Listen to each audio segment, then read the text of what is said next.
सही दिख रहा है? चलो तो डाल लो तुम heading retirement benefit. Retirement benefit या जो रिटायर्ड एम्प्लॉई है उसको क्या क्या मिलेगा, है ना। यहाँ पर अभी हमने पढ़ा, क्या क्या पढ़ा अभी तक, पहले थोड़ा सा बताता हूँ इसके बारे में। अभी तक हमने सारे अलाउंस पढ़ लिए, सारे हमने परक्यूसेट पढ़ लिए, ठीक है ना। तीन ही चीज़ों से पूरी सैलरी जो है वो मिलकर बनी है, पूरे सारे के सारे अलाउंस, सारे के सारे परक्यूसेट और तुम्हारे रिटायरमेंट बेनिफिट। जब कोई व्यक्ति रिटायर हो रहा है तो उसे भी तो कुछ मिलेगा ना, ग्रेचुइटी फंड वगैरह। तो उसी चीज़ की पूरी ये 6 पॉइंट है हमारे। तो यहाँ पे डाल लो heading retirement retired employ. Retired employ दिख रहा है यहाँ तक का? नहीं दिख रहा? दिख रहा है, चलो। तो रिटायर्ड एम्प्लॉय, अब रिटायर्ड एम्प्लॉय को क्या क्या मिलता है? रिटायर्ड एम्प्लॉय को पेंशन मिलती है, ग्रेचुइटी मिलती है, फंड मिलता है, बोनस मिलते हैं, बहुत सारी चीज़ मिलती है। मैं वही चीज़ यहाँ पे लिखवा रहा हूँ, पहले तुम फिलहाल उसे उतार लो। फर्स्ट मिलती है पेंशन, है ना, जो उसकी बनती है टेंशन का कारण। घर वालों की लड़ाई इसी पे तो होती है, हैं? तेरी पेंशन या मेरी पेंशन, है भाई, यही तो होता है रिटायरमेंट के बाद में। बेचारा कोई बूढ़ा व्यक्ति है, उसे पेंशन मिल रही है, उसके बच्चे वो भी छीन लेते हैं, वो कहते हैं लाओ मुझे पेंशन दो, मेरा काम नहीं चल रहा, मुझे घर के खर्चे के लिए चाहिए, हैं? ये इन्हीं चीज़ों पे घर में लड़ाई होती है, ये दुख का कारण है इंसान के। डेथ कम, कम का मतलब होता है शहीद। Death cum retirement benefit, retirement gratuity, GRATUITY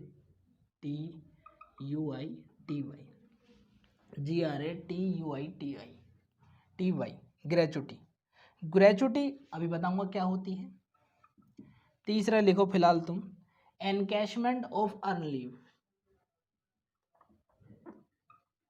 encashment of earn leave, encashment of earn leave. चौथा होता है हमारा रिट्रेचमेंट कंपनसेशन।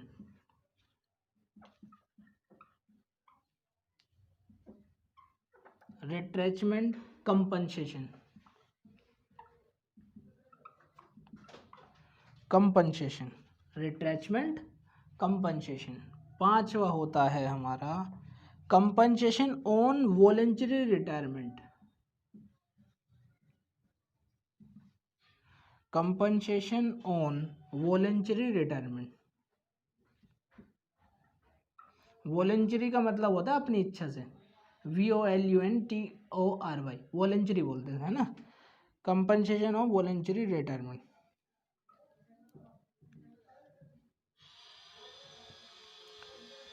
वॉलंटरी है ना, वॉलंटरी मत बोलना, वॉलंटरी। सिक्स होता है हमारा प्रोविडेंट फंड।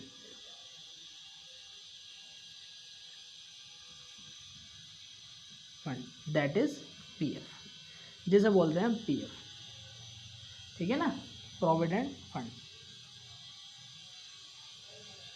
ये होते हैं 6 पॉइंट होते हैं। अब इनके बारे में पहले हम देखेंगे, समझेंगे ना अच्छी तरह से कि क्या क्या है, इनका मतलब समझेंगे पहले नाम का, है ना। देखो जरा, सबसे पहले है तुम्हारा पेंशन। पेंशन क्या होती है वो समझो, उतारते भी रहो समझते भी रहो। तो देखो पेंशन जो होती है वो व्यक्ति को रिटायरमेंट के बाद मिलती है। ये सारी 6 की 6 चीज़ जो हैं उनमें से एक चीज़ ऐसी है जो रिटायरमेंट के बिना भी मिल सकती है, encashment of earn leave. Otherwise सारी वो रिटायरमेंट के टाइम पे मिलेंगी तुम्हारी, ठीक है ना। अभी बताऊंगा एनकैशमेंट ऑफ अर्न लीव क्या होता है। तो पेंशन क्या होती है? पेंशन वो अमाउंट होती है जो किसी व्यक्ति को रिटायरमेंट के बाद में मिलती है, उसकी सैलरी के कुछ पार्ट के हिसाब से। जैसे किसी की सैलरी 10,000 रुपये महीना है ना, किसी व्यक्ति की सैलरी 10,000 रुपये महीना है, तो उसे जो है वो 2,000 रुपये महीना, 3,000 रुपये महीना पेंशन मिलेगी रिटायरमेंट के बाद में। ऐसे ही कुछ होता है सिस्टम, अभी हम पढ़ेंगे अच्छी तरह से कि कितनी मिलती है पेंशन, ठीक है ना, वो हम सब पढ़ेंगे। अच्छा जी, तो पेंशन वो पेमेंट होता है जो किसी व्यक्ति को रिटायर होने के बाद मिलता है। रिटायर व्यक्ति कब होता है? 60 साल की एज पर। जब उसकी 60 साल की एज हो जाती है तो वो क्या हो जाता है? रिटायर हो जाता है, ठीक है ना। दूसरा है हमारा death cum retirement gratuity. Death cum retirement gratuity, ये क्या होता है? सही दिख रहा है ना? Death cum retirement gratuity. Gratuity का मतलब होता है उपहार या इनाम। उपहार या इनाम। देखो व्यक्ति जो है वो पूरे साल सरकार की या प्राइवेट नौकरी बजाता है ना।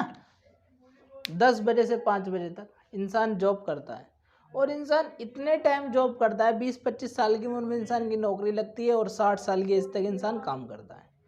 तो जितना उसने गवर्नमेंट के लिए किया, बदले में रिटर्न गिफ्ट गवर्नमेंट का भी बनता है ना।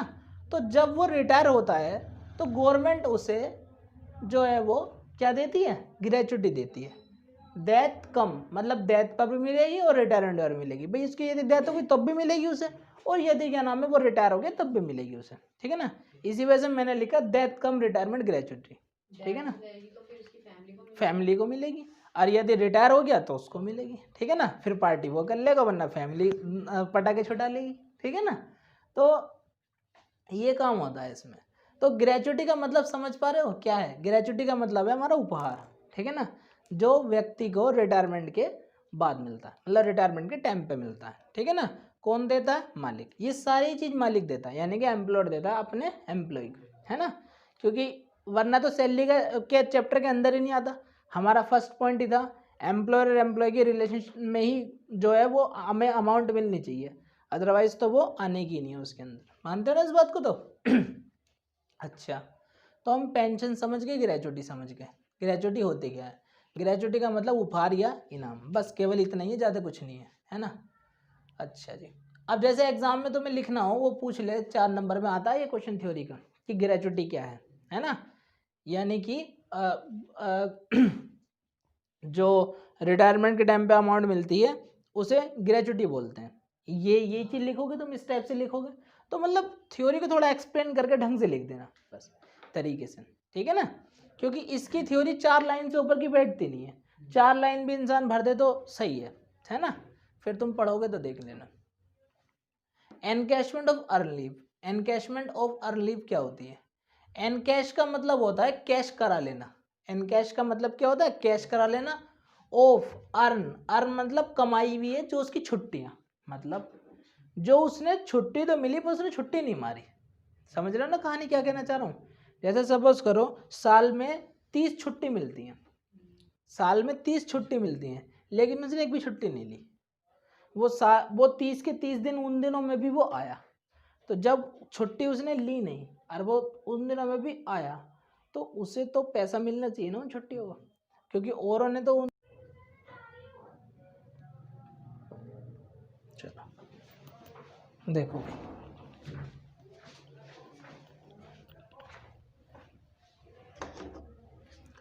तो डेथ कम रिटायरमेंट ग्रेचुटी समझ में आ गई ना।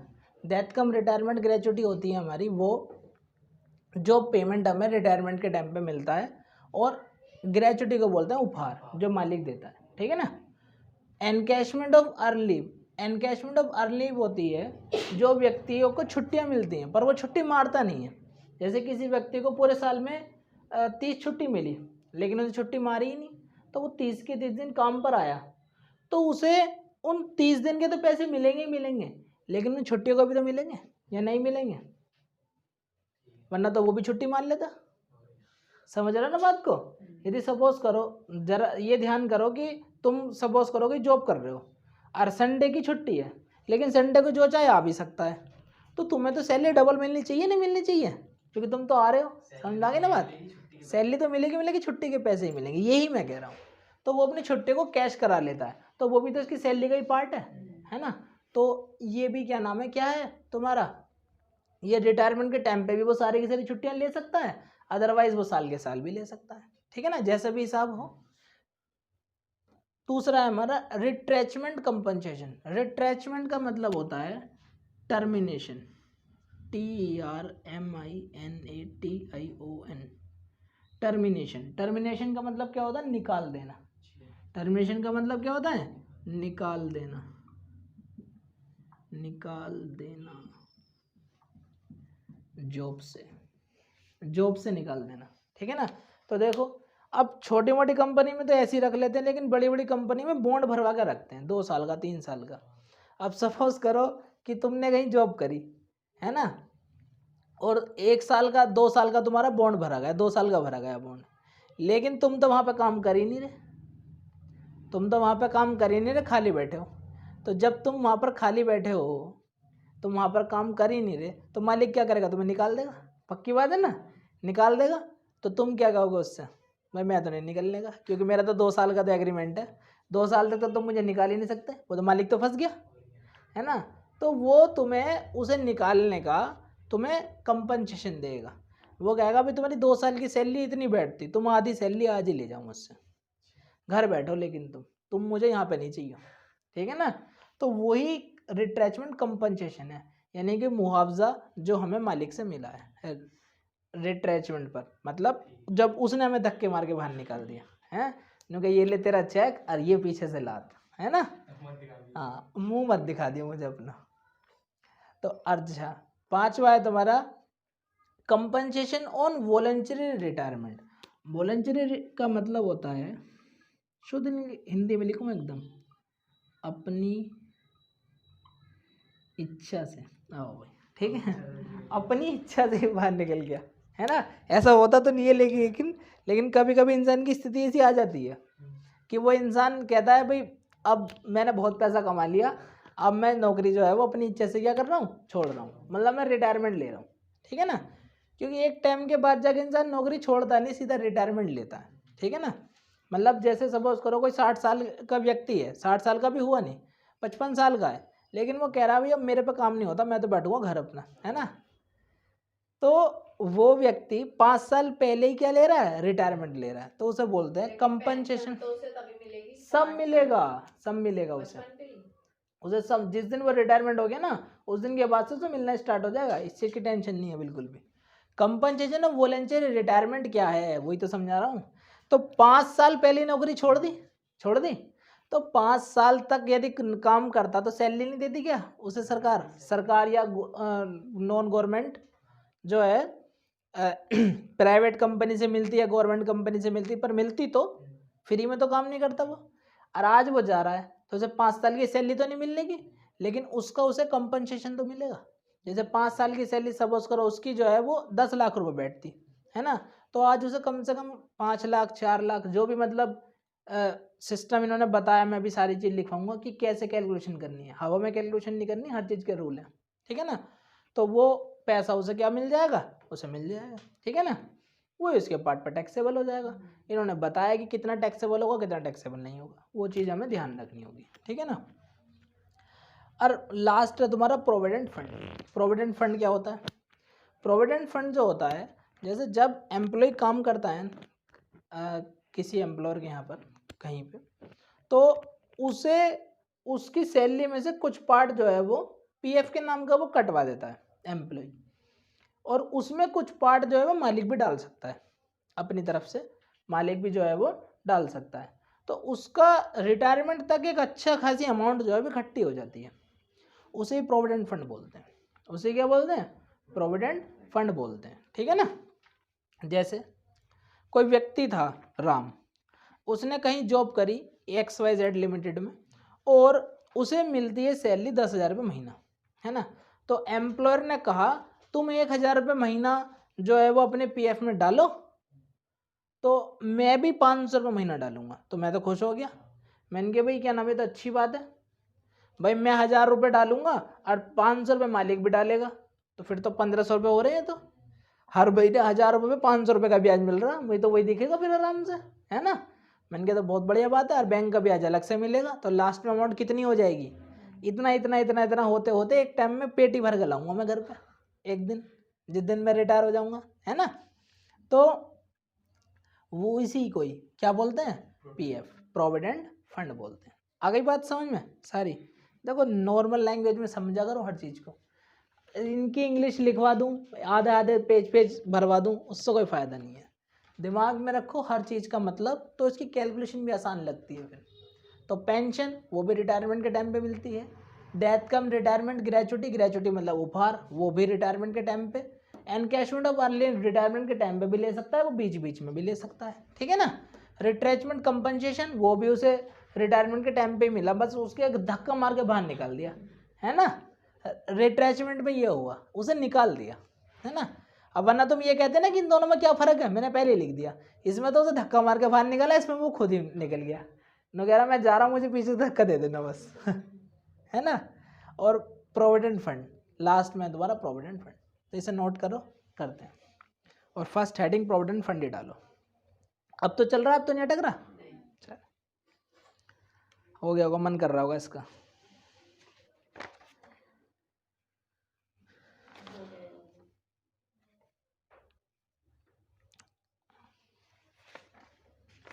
लिखो हेडिंग डालो प्रोविडेंट फंड। अमित उतार लिया। अब जब तक मैं ना उतार दूं तब तक तुम उतारना मत, बड़े ध्यान से एक चीज समझना, पहले प्रोविडेंट फंड ही समझेंगे, क्योंकि इसमें सबसे ज़्यादा जो इम्पोर्टेंट है, लगाना चाहो लगा लो, इसमें जो सबसे ज़्यादा इम्पोर्टेंट है वो है तुम्हारा प्रोविडेंट फंड, दूसरा है तुम्हारा इसमें पेंशन, है ना, और तीसरा है इसमें तुम्हारा डेथ कम रिटायरमेंट ग्रेचुटी। ये तीन तो बहुत ही ज़्यादा इम्पोर्टेंट है ना, तीन तो ये बहुत ही ज़्यादा इम्पोर्टेंट है। तो अब हम लिखेंगे यहाँ पर प्रोविडेंट फंड यानी कि पीएफ।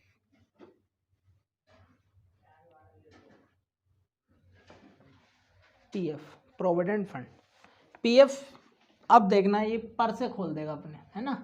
पीएफ होता कितने प्रकार का है, क्या होता है, क्यों होता है, कैसे होता है, सब बता देगा, संपूर्ण जानकारी, है ना। आ जाओ।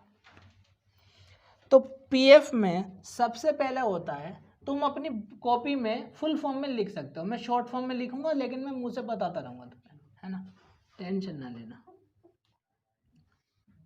प्रोविडेंट फंड एसपीएफ, एसपीएफ का मतलब होता है, चलो मैं भी लिख ही देता हूँ, छोड़ा, स्टैचुरी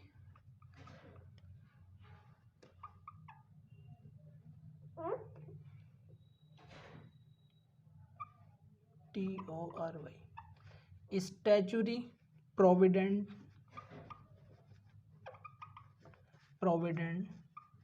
फंड।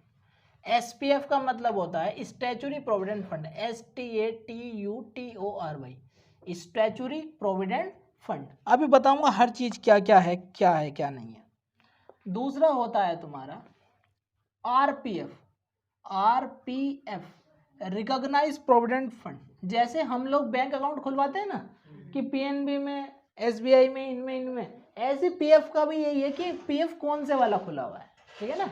ऐसे पीएफ का भी है कि पीएफ कौन से वाला खुला हुआ है ना। Recognise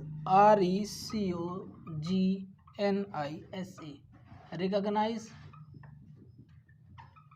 provident fund, recognise provident fund.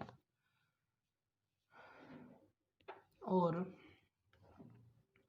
ये थर्ड होता है यूआरपीएफ, यानी कि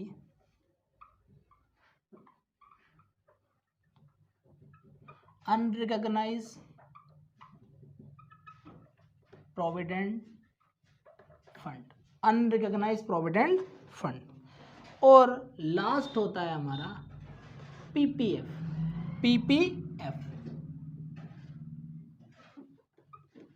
public provident fund, public provident fund. ये दिख रहा है यहाँ तक का, public provident fund, public provident fund यानी कि पीपीएफ, पब्लिक प्रोविडेंट फंड।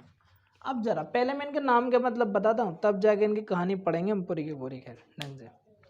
तो स्टैचुरी प्रोविडेंट फंड ये क्या होता है, स्टैच्यूटरी प्रोविडेंट फंड होता है प्योर गवर्नमेंट, जिस पर इनकम टैक्स के हेड की, इनकम टैक्स डिपार्टमेंट के हेड की, यानी कि इनकम टैक्स कमीशन की पूरी जो रहती है वो कंट्रोल होता है, पूरा कंट्रोल होता है, पूरी पकड़ होती है, यानी कि सरकार की निगरानी में होता है ये पूरा। एसपीएफ ये प्योर गवर्नमेंट होता है, बिल्कुल क्या होता है, प्योर गवर्नमेंट होता है ये बिल्कुल, ठीक है ना। दूसरा होता है हमारा RPF, recognised provident fund. Exam में तुमसे बोलेगा कि कौन सा वाला है, इसकी टेंशन मत लेना बिल्कुल भी कि कौन से में डाल रहा है पैसा, ठीक है ना। कुछ ना गए तो रिकॉग्नाइज्ड प्रोविडेंट फंड ही होता है, ठीक है ना। तो रिकॉग्नाइज्ड प्रोविडेंट फंड ये क्या होता है, ये रिकॉग्नाइज्ड प्रोविडेंट फंड वो होता है जिसका इनकम टैक्स डिपार्टमेंट में, इनकम टैक्स कमीशन के पास में, है ना, जो इनकम टैक्स का हेड होता है, इनकम टैक्स कमीशन, उसके पास वो पूरा का पूरा रिकॉर्ड होता है। अभी फिलहाल तुम ऐसे समझो कि इसका जो है वो इनकम टैक्स डिपार्टमेंट के पास पूरी की पूरी जानकारी होती है, रत्ती रत्ती की जानकारी होती है इसकी, ठीक है ना। तो ये जो है वो पूरी की पूरी मतलब गवर्नमेंट की नज़र में होता है, उससे बाहर नहीं होता। ऐसी ये है और ऐसी ये है, ठीक है ना।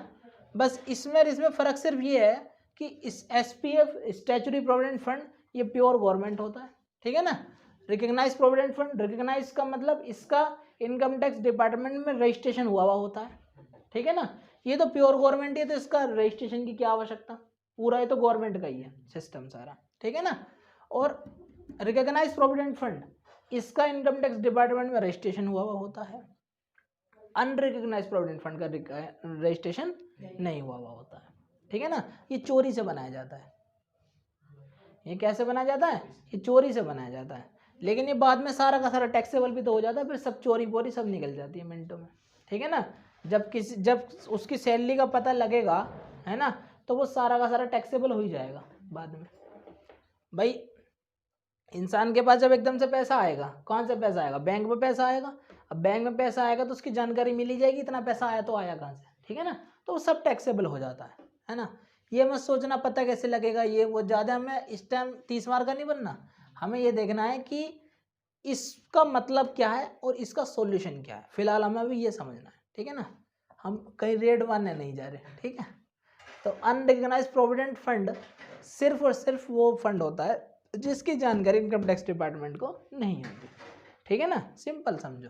फिर पब्लिक प्रोविडेंट फंड ये इसका पार्ट ही नहीं है, ये इसका पार्ट ही नहीं है, ये एम्प्लॉय और एम्प्लॉयर के रिलेशनशिप में नहीं है, ये सैलरी का पार्ट ही नहीं है पब्लिक प्रोविडेंट फंड।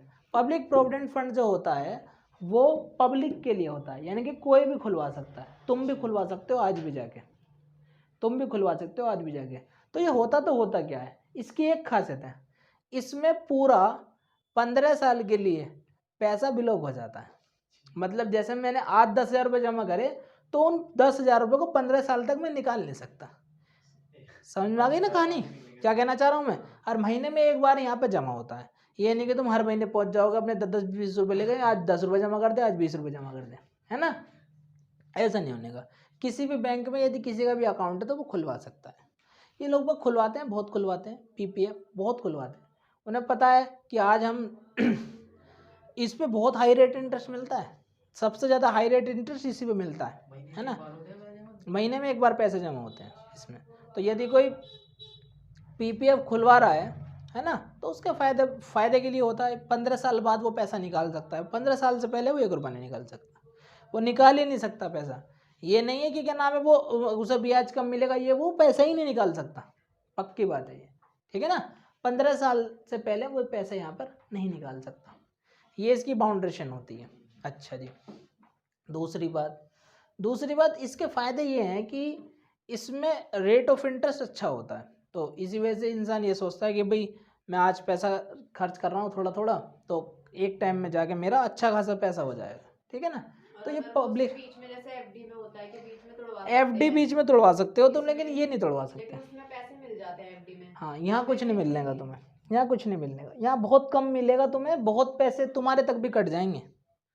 यहाँ यदि से बीच में तोड़वा दिया ना, 15 साल का सिस्टम पूरा नहीं करने दिया, 15 साल की पूरी साइकिल पूरा पीरियड यदि नहीं होने दिया, तो यहाँ पर पैसे जो है ना तुम्हारे क्या होंगे, वो तुम्हारे तक भी कटेंगे, तुम्हारे तक भी पैसे कटेंगे, क्योंकि यहाँ से आया हुआ पैसा गवर्नमेंट बड़े बड़े प्लान में लगा देती है। सरकार, बैंक बड़े बड़े प्लान में पैसा खर्च कर देते हैं, रेलवे के प्लान में और रूरल के प्लान में, बहुत बड़े बड़े प्लान में पैसा खर्च कर देते हैं, तो वहाँ से रिटर्न एकदम ही नहीं आती। अब वहाँ से पैसा तुम्हें एकदम बैंक वालों को नहीं मिलने का तो तुम्हें क्या देंगे वह, ये बताओ। और यदि तुम्हें अपनी जेब से देंगे तो तुम्हें तो काट के देंगे वो, सीधी सी बात है, क्योंकि पहले टर्म्स कंडीशन में लिखा हुआ होगा, ठीक है ना। तो फिलहाल बस तुम्हें ये समझना है कि ये जो होता है वो पब्लिक के लिए होता है, ठीक है ना, सैलरी का पार्ट ही नहीं है, सैलरी का पार्ट ही नहीं है, ठीक है ना। ध्यान रखना इस बात को कि जो पीपीएफ है, पब्लिक प्रोविडेंट फंड है, वो सैलरी का पार्ट ही नहीं है, पक्की बात है ना। कभी इसे भी सैलरी में टैक्सेबल कर दो, पीपीएफ को मत करना। किंतु यदि इसका पीपीएफ मालिक भर रहा है तब टैक्सेबल है, तब सैलरी का पार्ट है। यदि मैं एम्प्लॉय और मैं अपना पीपीएफ में जमा कर रहा हूँ तो करता रहूँ मैं जमा, 10 जगह खर्चा कर रहा हूँ, ये थोड़ा ना सारा टैक्सेबल हो जाएगा, ठीक है ना, वो सैलरी का पार्ट नहीं होगा। लेकिन यदि मालिक पीपीएफ में जमा कर देगा तो वो सैलरी का पार्ट होगा ही होगा। ये तीनों मालिक के पास ही जमा होते हैं, ये तीनों किसी कंपनी के मालिक के पास ही जमा होते हैं, इससे कोई अलग से बैंक अकाउंट नहीं खुलता, ठीक है ना। तो ये तो होंगे ही सैलरी के under the terms of salary ही होंगे, बट ये under the terms of salary, हाँ, लेकिन ये under the head of salary नहीं होगा। ये under the head of salary होंगे लेकिन under the head of salary नहीं होगा। ये तभी under the head of salary होगा तब जब मालिक इसको जमा कर देगा, ठीक है ना, मालिक जब इसको जमा कर देगा तब होगा। ये चल रहा है। तो अब नहीं अटकने का, गुस्सा आ गया ऐसे। देखो भाई, अब समझना, अब बड़े ध्यान से समझना, मजा आएगा तुम्हें पढ़ने में। इसे मैं थोड़ा सा इधर को कर देता हूँ, थोड़ा सा इसको इधर को कर देता हूँ मैं।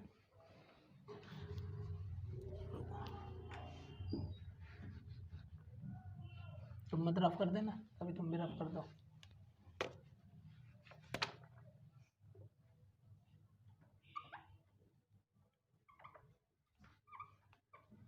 आरपीएफ लिख लिया था ना नाम, तो अब थोड़ा ना लिखो दोबारा, फिर ठीक है। और SPF, statutory provident fund, recognised provident fund.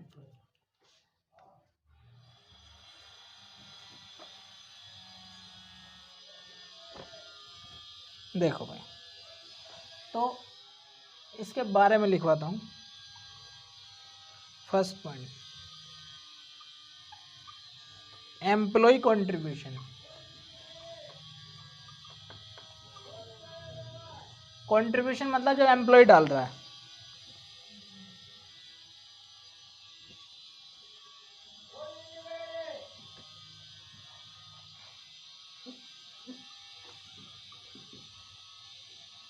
Including in salary, including in salary.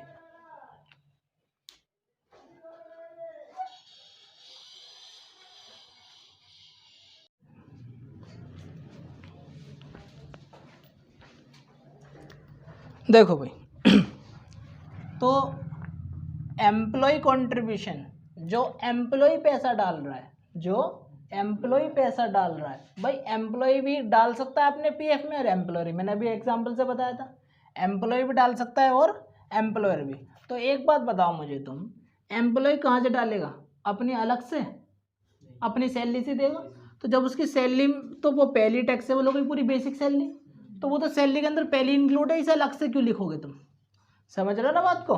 तो ये इंक्लूडिंग इन सैलरी है। दूसरा, ये भी तुम्हारा इंक्लूडिंग इन सैलरी है और ये भी तुम्हारा इंक्लूडिंग इन सैलरी है। और ये बड़ा ध्यान से समझना, ये सैलरी का पार्ट ही नहीं है ना, नॉट कवर्ड, नॉट कवर्ड, ये सैलरी में कवर्ड ही नहीं होता है ना, not covered but exempt,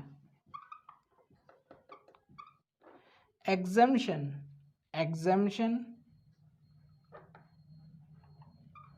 claim under section 80C, under section 80C में इसकी डिडक्शन मिलती है। और भैया वो कितने की मिलती है? वो मिलती है अप टू 1.5 लाख, 1.5 लाख रुपया, है ना। 1.5 लाख रुपए तक की मिलती है, ठीक है ना। कितनी मिलती है? 1.5 लाख रुपए तक की। तो ये इसकी पूरे साल में डिडक्शन तुम्हें 1.5 लाख रुपए तक की मिलती है। मतलब तुमने 1.5 लाख रुपए तक कोई पैसा जमा करा है तो उस पर तुम्हारा कोई टैक्स नहीं लगने का। यदि 1.5 लाख रुपए से तुमने ज़्यादा जमा करा है तो उस पर तुम्हारा टैक्स क्या होगा? लग जाएगा, इस पर तुम्हारा टैक्स लग जाएगा। तो अब मुझे एक बात बताओ, बड़े ध्यान से एकदम लॉजिकली बताना एकदम बात को, कि प्रोविडेंट फंड में यदि किसी एम्प्लॉय ने पैसा जमा करा तो ये उसके कौन से हेड में टैक्सेबल होगा? सैलरी में, हाउस प्रॉपर्टी में, पीजीबीपी में, कैपिटल गेन में, या अदर सोर्सेज में? अदर सोर्सेज में। कहाँ होगा? अदर सोर्सेज में टैक्सेबल होगा। समझ में आ गई बात?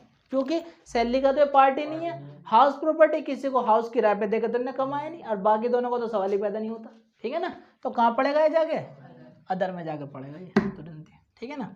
आ जाओ और समझते हैं। एम्प्लॉयर कंट्रीब्यूशन, इसी का तो इंतजार था, कब एम्प्लॉयर पैसा दे। एम्प्लॉयर कंट्रीब्यूशन, यदि एम्प्लॉयर कंट्रीब्यूशन कर रहा है, यदि एम्प्लॉयर कंट्रीब्यूशन कर रहा है क्योंकि ये गवर्नमेंट के हाथ में है, तो ये पूरा है तुम्हारा टैक्स फ्री। ये पूरा क्या है तुम्हारा? टैक्स फ्री, कोई टैक्स नहीं लगना, कोई समस्या वाली बात नहीं है। ये थोड़ा सा नीचे को लिख दो हल्का सा, वहाँ तक पहुँच जाएगा सही से।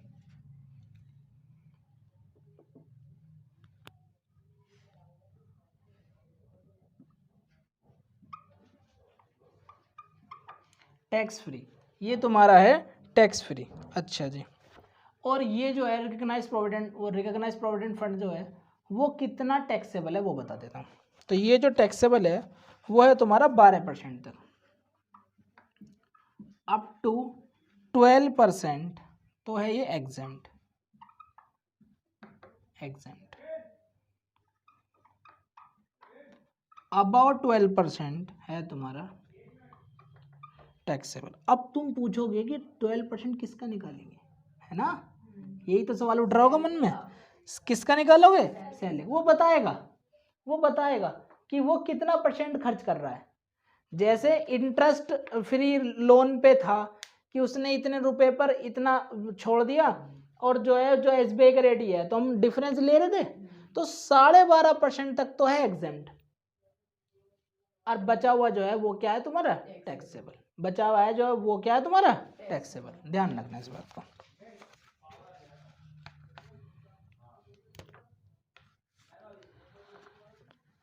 अच्छा जी, ये देखो ये चोरी से बना हुआ है सरकार की, लेकिन इन्होंने इसे क्या कर दिया, फिर भी अभी इन्होंने कर दिया इसे टैक्स फ्री। और ये तो पब्लिक के लिए है, प्योर गवर्नमेंट है, इसका फायदा जो है वो क्योंकि इसमें 15 साल के लिए पैसा ब्लॉक हो जाता है, ये दरिया दिली दिखाते हुए गवर्नमेंट ने इसे भी कर दिया टैक्स फ्री। इसे भी क्या कर दिया? Tax free. इस पर भी कोई टैक्स नहीं देना, छूट है, छूट। अच्छा, अरे गलती से लिख दिया। कंट्रीब्यूशन तो एम्प्लॉयर इसमें करेगा ही नहीं, नॉट कंट्रीब्यूटेड बाय एम्प्लॉयर तो इसमें कंट्रीब्यूट करेगा ही नहीं। एम्प्लॉयर, अभी तो मैंने बताया कि ये पब्लिक के लिए होता है, तो वो तो एम्प्लॉय खुद करेगा, इसमें एम्प्लॉयर तो कंट्रीब्यूट करेगा ही नहीं, और वो सैलरी के पार्ट में कवर्ड ही नहीं है। ये तो सैलरी के पार्ट में कवर्ड ही नहीं है, पहली बात तो ये। दूसरा, अब इस पर बैंक से इंटरेस्ट भी तो मिलेगा,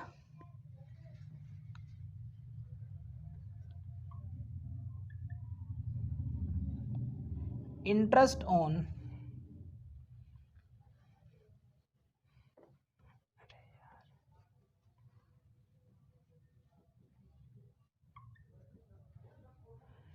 इंटरेस्ट ऑन पीएफ, जो उसे इंटरेस्ट मिल रहा है। तो देखो भाई, जो इसे इंटरेस्ट मिल रहा है वो स्टैट्यूटरी प्रोविडेंट फंड पे होगा टैक्स फ्री, क्योंकि इसकी सुविधा गवर्नमेंट दे रही है। तो गवर्नमेंट पहले ही क्या कर लेगी, तो जो इंटरेस्ट वगैरह देगी वो उसी में से टैक्स काट कूट लेगी, वो कहीं को टैक्सेबल करेगी इस चीज़ को, ठीक है ना। ये पूरा फ़ायदा देना चाहती है पब्लिक को, तो फिर टैक्स क्यों लगाएगी। तो इस वजह से इन्होंने छोड़ दिया। देखो लॉजिक कुछ नहीं है, वो तो बनाना पड़ता है अपने पास से कि टैक्स फ्री क्यों और टैक्स फ्री क्यों नहीं। ऐसे इन्होंने बुक में कहीं नहीं लिख के दिया कि ये टैक्स फ्री क्यों है, ऐसा नहीं। इन्होंने बताया टैक्स फ्री है, ये नहीं बताया क्यों है, लेकिन हम लॉजिक निकाल लेंगे कि लॉजिक ये यही रहा होगा, है ना। फिर यहाँ पर इन्होंने बताया अप टू 9% तो है एग्जेम्प्ट, और अबव 9.5% है तुम्हारा टैक्सेबल। 9.5% तक तो एग्जेम्प्ट, 9.5% से ज़्यादा पर क्या हो जाएगा टैक्सेबल। सपोज, अब समझो बात को, अब समझना बात को, अब आएगा लॉजिक तुम्हारे दिमाग में पकड़ में एकदम।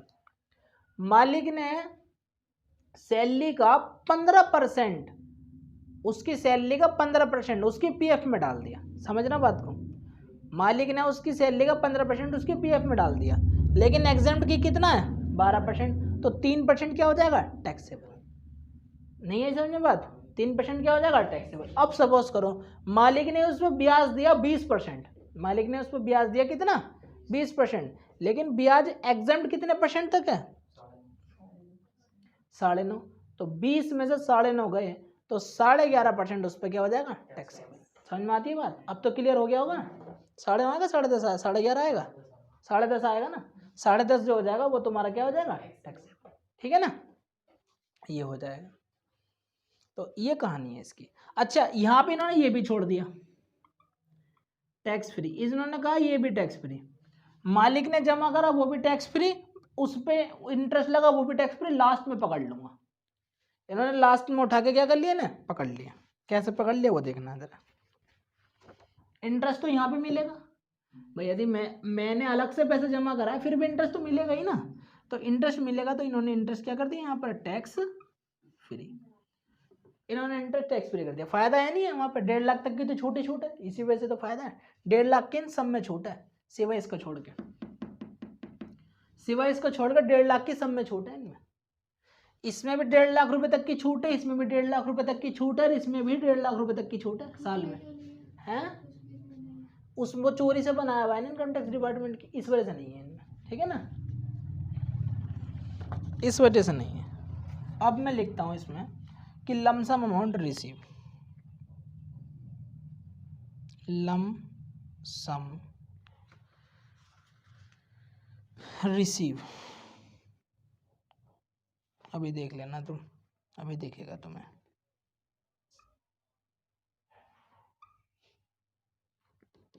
लमसम अमाउंट जो रिसीव हो रही है, देख लो लमसम अमाउंट जो रिसीव हो रही है, तो वहाँ पर तुम्हारा कितना कितना पोर्शन कहाँ टैक्सेबल होगा और कहाँ तुम्हारा क्या होगा टैक्स फ्री होगा। अभी मैं पूरा उतार दूँ इसे, फिर एक बार दोबारा से बताऊँगा, बिल्कुल रत्ती रत्ती समझ में आ जाएगा।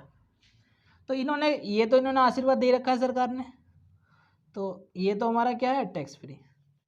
अभी मैं इसे याद करने का तरीका ही बताऊँगा, चुटकी में याद हो जाएगा एकदम। अच्छा इसे समझना जरा, ये नीचे यहाँ तक का तो दिख रहा होगा ना आराम से, यहाँ तक का तो आराम से दिख रहा होगा ना, बढ़िया करके एकदम आ जाओ। तो इन्होंने इसे भी बताया टैक्स फ्री, बट इन्होंने कंडीशन बता दी इसके अंदर कि यार ये टैक्स फ्री कब होगा ना, ये कंडीशन ले ले पहले कि ये टैक्स फ्री तेरा होगा तो कब होगा। इन्होंने इसे यहाँ से पकड़ लिया ढंग से, क्या क्या देखो, इन्होंने इससे कहा कि तुझे यहाँ पर 3 पॉइंट दे रहा हूँ, सब्जेक्ट टू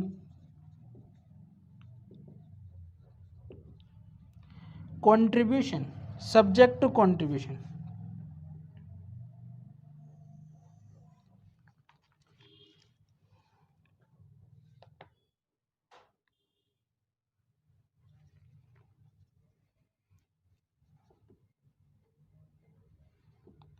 मिनिमम 5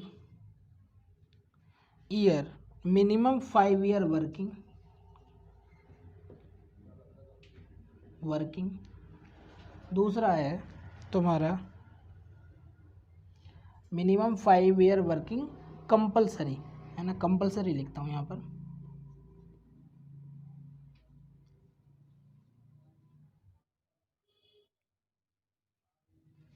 ये वाला दिख रहा है ना पोर्शन आराम से, या समझ में नहीं आ रहा?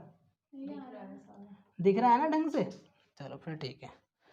मिनिमम 5 ईयर वर्किंग कंपलसरी, यानी कि 5 साल तक काम इसने करा हो तब टैक्स फ्री होगा ये। दूसरा इसने बोला यहाँ पर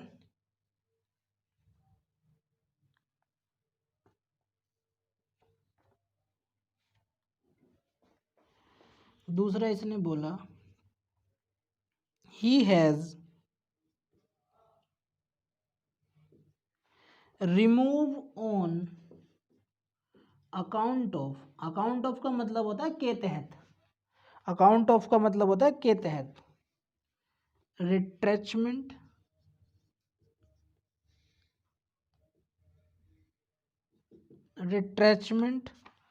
और इलनेस मान होता है बीमारी, है ना, या क्लोजर ऑफ बिजनेस।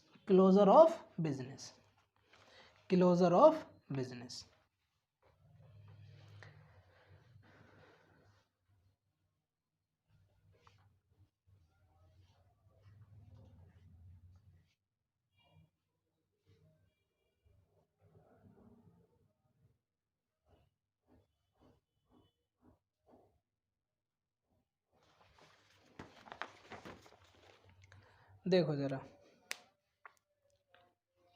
इन्होंने इसको तो ये कहा कि भैया ये तो है तुम्हारा स्टैट्यूटरी प्रोविडेंट फंड, ये जो लास्ट में मिलेगा तुम्हारा पूरा का पूरा क्या है, टैक्सेबल, टैक्स फ्री। जो रिकॉग्नाइज प्रोविडेंट फंड है वो तुम्हारा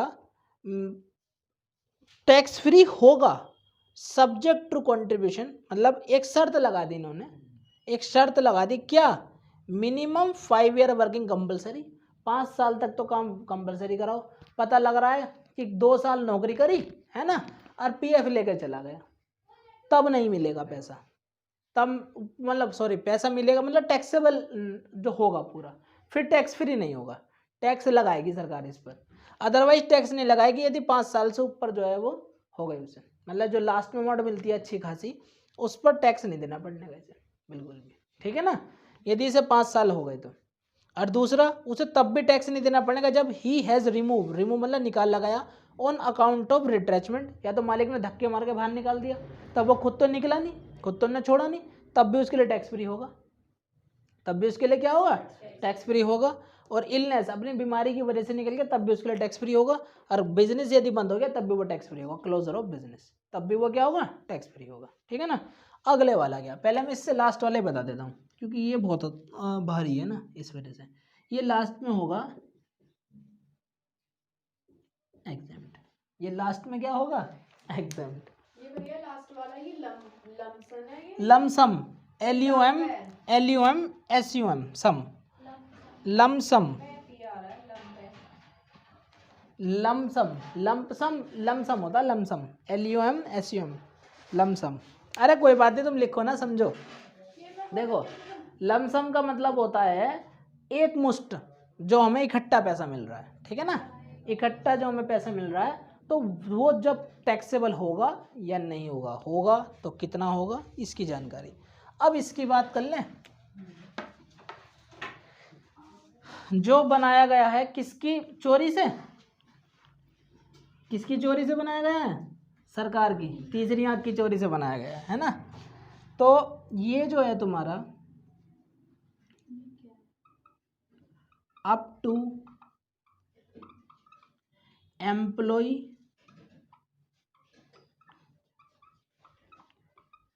कंट्रीब्यूशन तो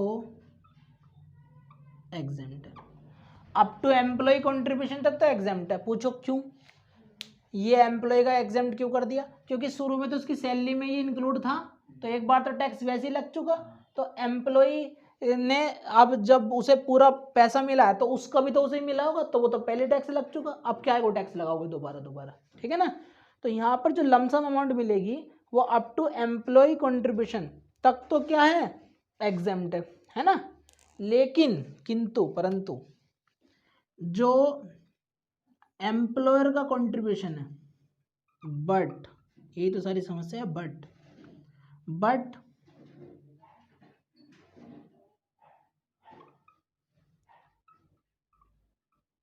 एम्प्लॉयर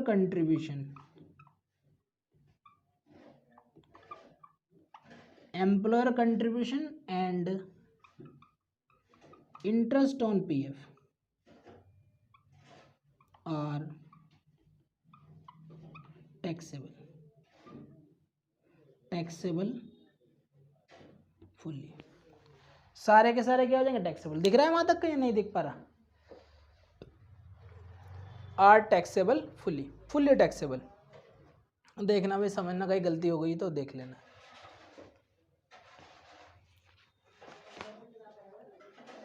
उतार लो तुम पहले ऐसे। हैं? हाँ ले लो।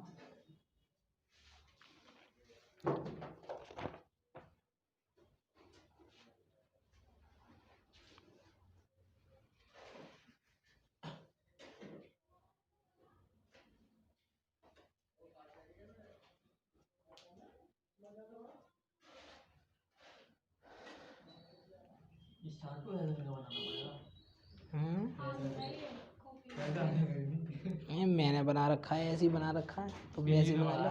हाँ ये, हाँ वैसे बना लो, अपनी सहूलियत से ऐसे बना लेना जो तुम्हें याद हो जाए।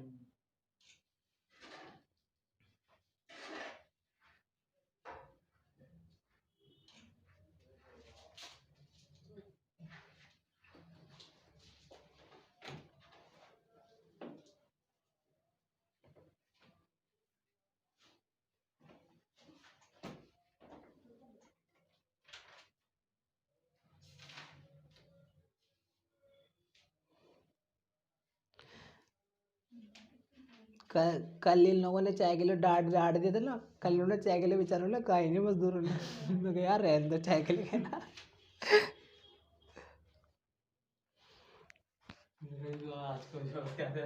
देखो चालू है।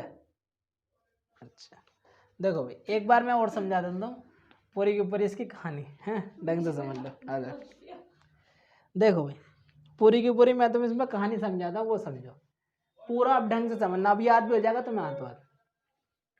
प्रोविडेंट फंड वो फंड होता है जो एम्प्लॉय भी कंट्रीब्यूशन करता है, एम्प्लॉयर भी कंट्रीब्यूशन करता है ना। और धीरे धीरे क्या नाम है वो, एक जैसे एम्प्लॉय भी पैसा डालेगा, एम्प्लॉयर भी पैसा डालेगा, तो वो क्या हो जाएगा? एक बड़ी राशि हो जाएगी ना। लेकिन सबसे पहले हमें ये तो देखना है कि एम्प्लॉयर जब डालेगा तो टैक्सेबल होगा, या एम्प्लॉय जब डालेगा तो टैक्सेबल होगा या नहीं होगा। ठीक है ना। तो यहाँ पर मैंने कहा एम्प्लॉय कंट्रीब्यूशन, जब एम्प्लॉय कंट्रीब्यूशन कर रहा है स्टैट्यूटरी प्रोविडेंट फंड में तो टैक्सेबल नहीं है। क्यों नहीं है? क्योंकि उसकी सैलरी में इंक्लूड है भाई, तो टैक्सेबल क्यों होगा? तो क्या है तुम्हारा वो, यहाँ पे देखें इंक्लूडिंग सैलरी। जब सैलरी में इंक्लूड हो गया, एक बार टैक्स लग गया तो दोबारा टैक्स क्यों लगेगा? तो यहाँ पर टैक्सेबल नहीं है, क्योंकि ये प्योर गवर्नमेंट है। इस वजह से एम्प्लॉयर ने जो कंट्रीब्यूशन करा वो भी क्या है? Tax free. जो इस पर इंटरेस्ट मिलेगा वो भी टैक्स फ्री, और जो लास्ट में अमाउंट मिलेगी वो भी क्या? Tax free. तो स्टैट्यूटरी प्रोविडेंट फंड को तो जाओ भूल तुम। यदि स्टैट्यूटरी प्रोविडेंट फंड में वो उसने लिखा कि 20,000 रुपये contribute to statutory provident fund, तो उसका तुम्हें कुछ नहीं करना। उसका तुम्हें क्या क्या नहीं करना? कुछ नहीं करना, साफ लिख देना statutory provident fund tax free. ठीक है ना। क्योंकि तुमने जो जमा करा वो भी सैलरी में इंक्लूड है, पहले इंक्लूड है सैलरी में, और कंट्रीब्यूशन एम्प्लॉयर ने करा तो वो टैक्स फ्री है। और यदि तुम्हें लास्ट में अमाउंट मिली है तो वो भी टैक्स फ्री है, और उसका इंटरेस्ट जो मिला है वो भी क्या है? Tax free. तो इसे तो तुम्हें टेंशन लेने की कोई जरूरत ही नहीं है, तुम्हें याद रखना पड़ेगा इसे। ये है मोस्ट इंपॉर्टेंट, ये दोनों तीनों याद रखने पड़ेंगे तुम्हें। ठीक है ना। अब देखो जरा, रिकॉग्नाइज प्रोविडेंट फंड, जिस वो फंड जिसका रजिस्ट्रेशन इनकम टैक्स डिपार्टमेंट में हुआ होता है, ऐसे समझो। तो ये जब एम्प्लॉय ने कंट्रीब्यूशन करा तब तो उसकी सैलरी में इंक्लूड था। पक्की बात, सही चल रहा है? तो तब तो उसकी सैलरी में इंक्लूड था। अब जब एम्प्लॉयर ने कंट्रीब्यूशन करा तो 12% तो एग्जेम्प्ट है, 12% तो क्या है? एग्जेम्प्ट, और बचा हुआ क्या है? टैक्सेबल। ठीक है ना। कभी कभी वो ये भी बोल देगा कि एम्प्लॉयर ने 15,000 रुपये उसके पीएफ में, आरपीएफ में कंट्रीब्यूट करे, जो उसकी सैलरी का 15% था, तो 15,000 है तुम्हारा 15% पर, तो 3% कितना, क्योंकि फालतू तो 3% ही है ना, 12% तक एग्जाम्प्ट है, तो 3% कितना, वो इसका टैक्सेबल हो जाएगा। करेंगे कैलकुलेशन बढ़िया करके। इंटरेस्ट जो है वो तुम्हारा कितना है, 9.5% तक एग्जाम्प्ट है, और उसके बाद तुम्हारा क्या हो जाएगा, टैक्सेबल हो जाएगा। पक्की बात, आगे आ जाए।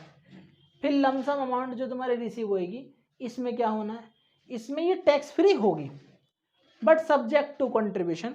क्या सब्जेक्ट क्या है, मतलब जो इसमें तुम्हारी कंडीशन है, subject to condition, subject to condition है ये, कंट्रीब्यूशन नहीं है। सब्जेक्ट टू कंडीशन लिखो, CONDITION, सब्जेक्ट टू कंडीशन है, कंट्रीब्यूशन गलत लिखा गया, ठीक है ना। कंडीशन है यहाँ पर भैया, क्या कंडीशन है, मिनिमम 5 ईयर वर्किंग कंपलसरी, 5 साल तक लगातार कुत्ते की तरह काम करेगा, पहली बात तो ये।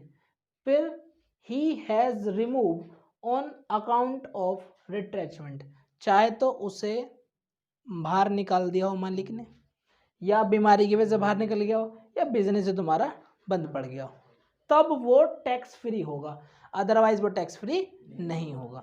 तो अब मैं तुमसे सवाल पूछता हूँ, उसने लास्ट में कहा कि उसे 5 लाख रुपए RPF के मिले, 5 लाख रुपए उसे RPF के मिले, और उसने 3 साल तक ही जॉब करी थी, तो बताओ टैक्सेबल होगा या नहीं होगा, फुल्ली टैक्सेबल होगा। क्या होगा, फुल्ली टैक्सेबल। यदि इन दोनों में से कोई सी भी रह गई कमी, है ना, इन दोनों में से कोई सी भी कमी रह गई, तो वो फुल्ली टैक्सेबल हो जाएगा, ठीक है ना।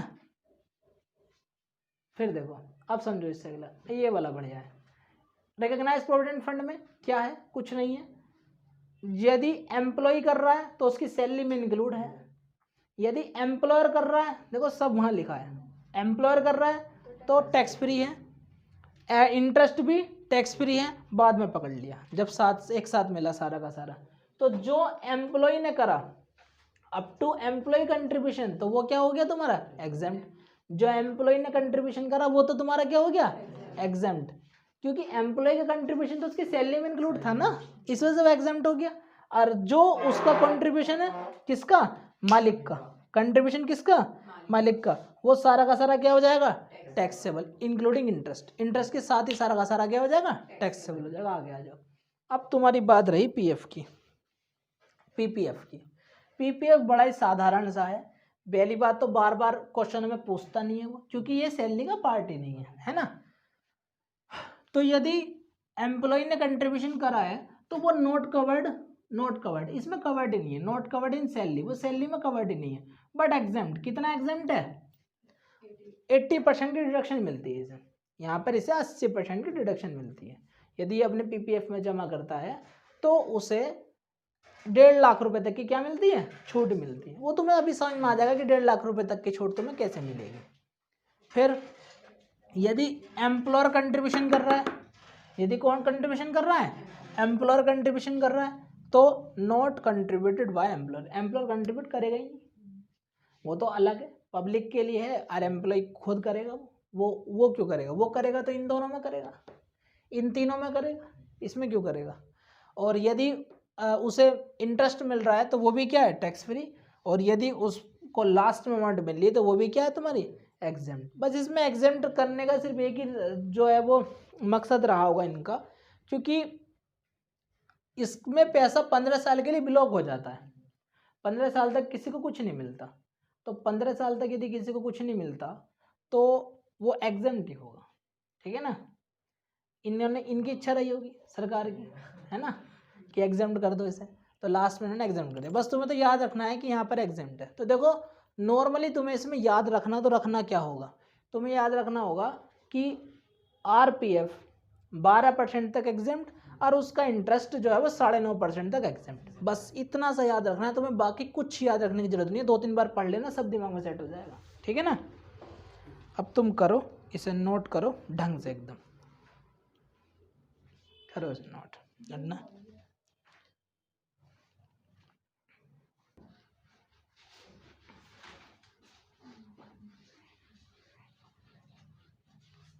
तो अब हेडिंग डाल लो तुम पेंशन।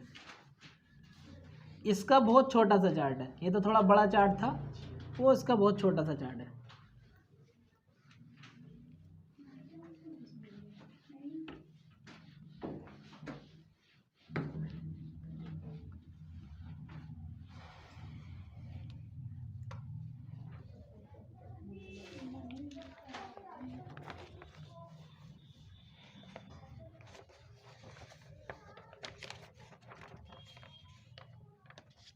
डाल लो हेडिंग पेंशन।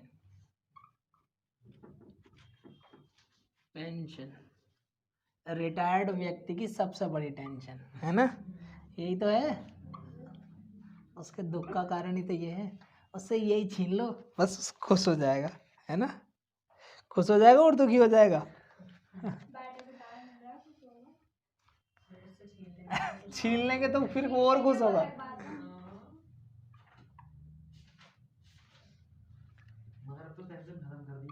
बिल्कुल 2004 से खत्म हुआ, अभी सब समझ में आ जाएगा, तुम टेंशन ना लो, एक एक चीज की जानकारी मिलेगी तुम्हें।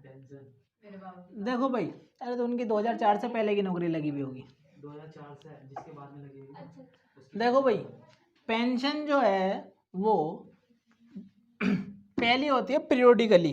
पीरियोडिकली का मतलब होता है कि जो तुम्हें महीने के महीने पेंशन आती है घर में, है ना, वो होती है पीरियोडिकली, यानी कि अनकम्यूटेड, UNCOMMUTED, अनकम्यूटेड पेंशन, ठीक है ना। दूसरी होती है तुम्हारी लमसम और कम्यूटेड, लमसम और कम्यूटेड। पीरियोडिकली, लमसम और कम्यूटेड, मतलब एक ही है कि लमसम एक साथ पैसे ले लिए, कम्यूट करा ली मतलब एक मुश्त पैसा एक साथ ले लिया। और तीसरी होती है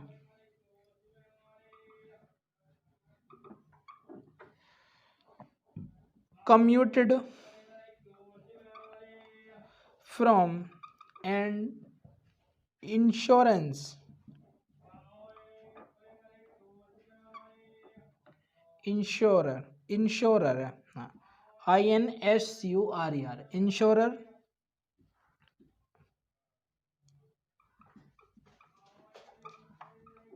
अप्रूव्ड पेंशन फंड। तो इसका क्या होगा,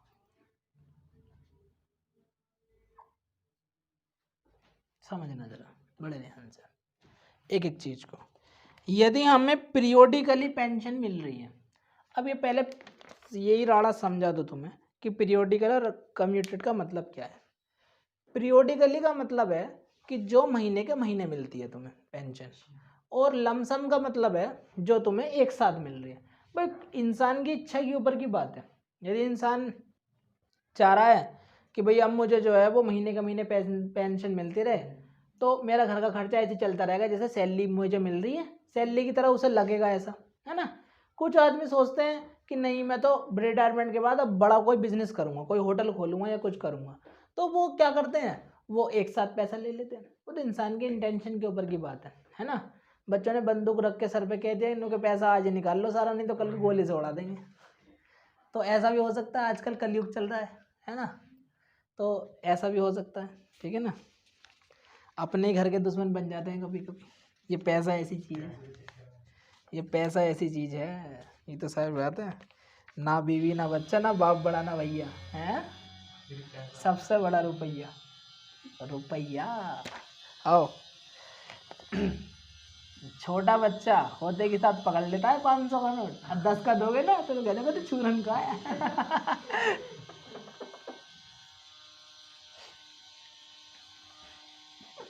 मुझे आज भी याद है जब हिमांशु हुआ था तो इसने होते के साथ ही 100 का नोट पकड़ लिया था। ये देख लो, टैक्सेबल, ये पूरी टैक्सेबल होगी भाई। पीरियोडिकली पीरियोडिकली पेंशन कह रहा हूँ पीरियोडिकली पेंशन महीने के महीने टैक्सेबल होगी। क्या होगी, महीने के महीने पूरी की पूरी टैक्सेबल हो जाएगी। यदि उसे 1,000 रुपये 12 महीने तक मिल रहे तो 12 के 12,000 रुपये क्या हो जाएंगे, उसके पार्ट पे टैक्सेबल हो जाएंगे, ठीक है ना भैया। तो ये तुम्हारे क्या हो जाएंगे, टैक्सेबल। लमसम कैसे होगी वो भी बता देता हूँ, लेकिन पहले इसका राड़ा निपटा देता हूँ। इन्होंने इसे कहा एग्जेम्प्ट।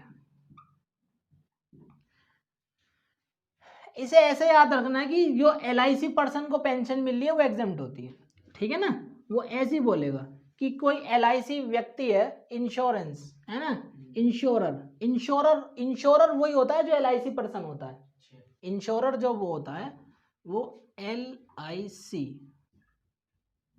पर्सन, इंश्योरर जो इंश्योरेंस कराता है ना, जो इंश्योरेंस वगैरह कराता है, तो उसको जो मिल रही है वो क्या होगी तुम्हारी, एग्जेम्प्ट होगी। अकॉर्डिंग टू इसे मिलती है अप्रूव्ड पेंशन फंड के अकॉर्डिंग। तो ये जो होती है ये क्या होती है, एग्जेम्प्ट। बस तुम इतनी सी बात याद रखोगे कि जो LIC पर्सन को यानी कि जो इंश्योरर को पेंशन मिल रही है वो क्या होती है, एग्जेम्प्ट। वो क्या होती है, एग्जेम्प्ट। किंतु यदि वो भी महीने का महीने लेगा, पीरियोडिकली हमेशा क्या होती है, टैक्सेबल।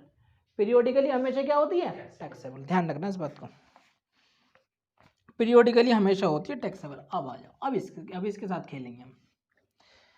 यहां पर इसने बताया तुम्हें दो पार्ट, यही तो याद रखना है। और क्या याद रखना है, अगल बगल का याद नहीं रखना, सेंटर का याद रखना है। आ जाओ। तो पहले इसने बोला तुमसे गवर्नमेंट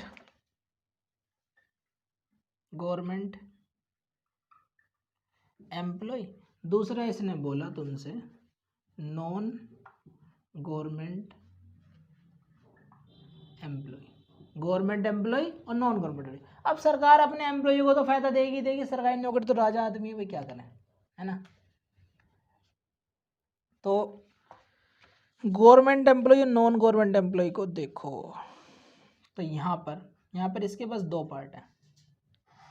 यदि इसकी ज्वाइनिंग है तुम्हारी, ज्वाइनिंग आफ्टर 1 जनवरी 2004, तो भैया ये है टैक्सेबल, तो इस पे लगेगा टैक्स।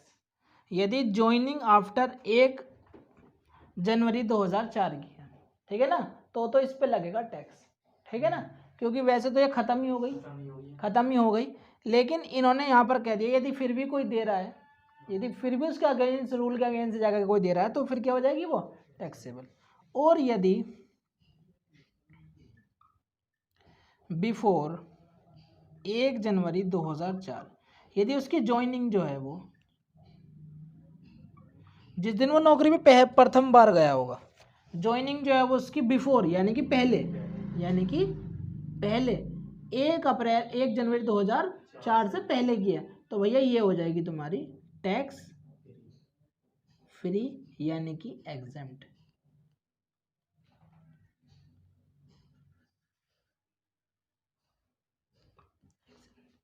यानी कि क्या हो जाएगी तुम्हारी एग्जेम्प्ट। बात समझ में आई यहां तक की। दूसरा नॉन गवर्नमेंट एम्प्लॉय, इसको भी दो पार्टों में बांट लेता हूँ। यहाँ पर भी ज़्यादा कुछ नहीं है, सिंपल है। वैसे पूछता बार बार इसका है, इसका पूछता है, क्योंकि उसे पता है ना कि यहाँ तो टैक्सेबल एक्सेबल लगना ही नहीं, कहानी तो सारी इसकी और इसकी है, ये दोनों पूछता है बार बार। तो नॉन गवर्नमेंट एम्प्लॉय के लिए यदि वो रिसीव ग्रेचुटी, यदि वो ग्रेचुटी रिसीव करता है, इफ रिसीव ग्रेचुटी, यदि वो ग्रेचुटी रिसीव करता है तो क्या होगा, तो उसके साथ एक घटना घट जाएगी, है ना। 1/3 पेंशन इज एग्जेम्प्ट, तो उसकी 1/3 पेंशन क्या हो जाएगी, एग्जेम्प्ट हो जाएगी। यदि उसे सारा पैसा एक साथ मिला है, सपोज करो 3 लाख रुपए, तो उसका 1/3 एग्जेम्प्ट हो जाएगा और 2 लाख रुपए उस पर टैक्स देना पड़ेगा उसे, ठीक है ना। फिर उसे 2 लाख रुपए पर टैक्स देना पड़ेगा और 1/3 उसकी क्या हो जाएगी, एग्जेम्प्ट हो जाएगी। ये तो बात समझ में आती है। यदि उसे ग्रेचुटी रिसीव मिलती है, अब यदि उसे ग्रेचुटी भी नहीं मिलती है तो उसकी एग्जेम्प्ट कुछ ज़्यादा कर देनी चाहिए, है ना। तो यही इन्होंने करा, यही घटना इन्होंने घटा दी इसके साथ में। इफ नॉट रिसीव ग्रेचुटी, या ग्रेचुटी इज नॉट रिसीव, क्या लिखूं, इफ नॉट रिसीव ग्रेचुटी, यदि वो ग्रेचुटी यानी कि इनाम, उपहार नहीं ले रहा, तो यदि गिफ्ट नहीं मिला तो दूसरा गिफ्ट मिलेगा इसे, है ना। तो यहाँ पर शायद 2/3 है ना, 1/2 है, 1/2 पेंशन एग्जेम्प्ट। तो उसका इतना एग्जाम्प्ट हो जाएगा। देखो अरे बहुत फायदा मिल रहा है, मैं तो यहाँ पे खुश हूँ बहुत ज़्यादा, क्योंकि मुझे ग्रेजुटी मिल जाएगी तो 10-12 लाख तो मुझे ये मिल गए, और पेंशन का पैसा 10-12 लाख मुझे ये मिल गए, तो मैं तो 20 लाख रुपए लेके तो मैं खुश हूँ एकदम, मुझे कोई दिक्कत ही नहीं है, चेहरे पे स्माइल आ जाएगी एकदम। तो देखो अब देखना, सपोज करो इसे ग्रेजुटी कह रहा हूँ, पेंशन के इसे मिल रहे हैं तुम्हारे 3 लाख। पहले ये वाला केस देखते हैं, इसे 1/3 एग्जाम्प्ट है, तो यानी कि इसे 2/3 पर टैक्स देना पड़ेगा, तो यानी कि इसे 2 लाख पर टैक्स देना पड़ेगा नहीं देना पड़ेगा भाई बताओ, बोलो देना पड़ेगा नहीं देना पड़ेगा? यहाँ पे तो इसे 2 लाख पर टैक्स देना पड़ेगा। अब देखो, और वहाँ इसे 1/2 एग्जाम्प्ट है, तो इसे केवल 1.5 लाख पर टैक्स देना पड़ेगा, तो वहाँ इसे 2 लाख पर टैक्स देना पड़ेगा, यहाँ से 1.5 लाख पर टैक्स देना पड़ेगा। 50,000 रुपये का टैक्सेबल अमाउंट का फायदा नहीं होगा क्या भाई? 50,000 रुपये तो इसे कम पे टैक्स देना पड़ेगा ना, क्यों? क्योंकि इसे ग्रेजुएट नहीं मिल रही, बस ये दया इस वजह से दिखा दी इसे, ठीक है ना, बाकी कुछ नहीं है, बाकी सब वही है, बराबर है। तो तुम ऐसे याद रख सकते हो इसे। अब तुम्हें याद कैसे रखना है उसे वो समझ लो। तो पेंशन जो है वो तुम्हारी 3 टाइप की होती है। पहली होती है हमारी पीरियोडिकली, दूसरी उसे समझो, दूसरी इसे समझो कि दूसरी जो होती है वो तुम्हारी होती है LIC पर्सन के लिए। LIC पर्सन के लिए एग्जेम्प्ट है, और जो महीने का महीने पेंशन मिल रही है वो क्या है? टैक्सेबल है। अच्छा भाई और जो हमारी मिल रही है क्या? लमसम। जो हमारी क्या पेंशन मिल रही है? लमसम। तो जो लमसम पेंशन मिल रही है वो पेंशन तुम्हारी कैसे कैसे एग्जेम्प्ट है? वो ऐसे ऐसे एग्जेम्प्ट है, और ऐसे ऐसे टैक्सेबल है। कैसे कैसे? देखो ऐसे ऐसे। गवर्नमेंट एम्प्लॉई है यदि, सरकारी नौकर है यदि, तो राजा आदमी है ना, तो उसकी यदि ड्यूटी की ज्वाइनिंग 1 जनवरी 2004 के बाद की है तो पूरा का पूरा टैक्सेबल, अदरवाइज टैक्सेबल नहीं है, अदरवाइज एग्जेम्प्ट। ऐसे याद रखो कि 1 जनवरी 2004 से यदि बाद की ज्वाइनिंग है तो टैक्सेबल, अदरवाइज टैक्स फ्री। आगे आ जाओ। फिर गवर्नमेंट एम्प्लॉय यदि नहीं है तो नॉन गवर्नमेंट एम्प्लॉय यानी कि दुखी आत्मा है तो फिर क्या है? तो इफ रिसीव ग्रेजुटी, यदि उसे ग्रेजुटी रिसीव मिल रहा है तो 1/3 एग्जाम्प्ट, अदरवाइज 1/2 एग्जाम्प्ट। ऐसे याद रख लोगे? नहीं रख लोगे? हो जाएगा याद। तो इफ नॉट रिसीव ग्रेजुटी तो 1/2 क्या हो जाएगा? एग्जाम्प्ट हो जाएगा। रख लोगे याद? नहीं, वैसे ईजी है, कुछ नहीं है, सिंपल है। यदि उसे महीने की महीने मिल रही है तो टैक्सेबल, और यदि उसे ग्रेजुटी मिल रही है तो 1/3 एग्जाम्प्ट, और यदि उसे ग्रेजुटी नहीं मिली तो 1/2 एग्जाम्प्ट हो गया। और क्या, ये तो मैं बचपन से याद कर लिया था मैंने, तुम्हें भी याद हो गया हुआ है ना? ना और कुछ नहीं है, और कुछ नहीं है। नोट वगैरह देख लियो, देखो नोट है तो ना कुछ ना है।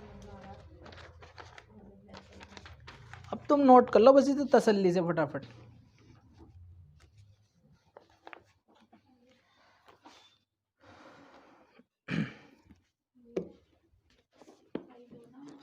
लो भाई।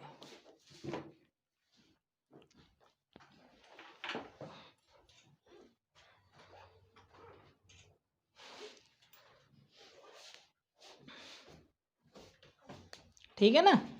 तो इसके आगे का जो काम है वो करेंगे हम कल, कर दो। इसके आगे का काम हम कल करेंगे।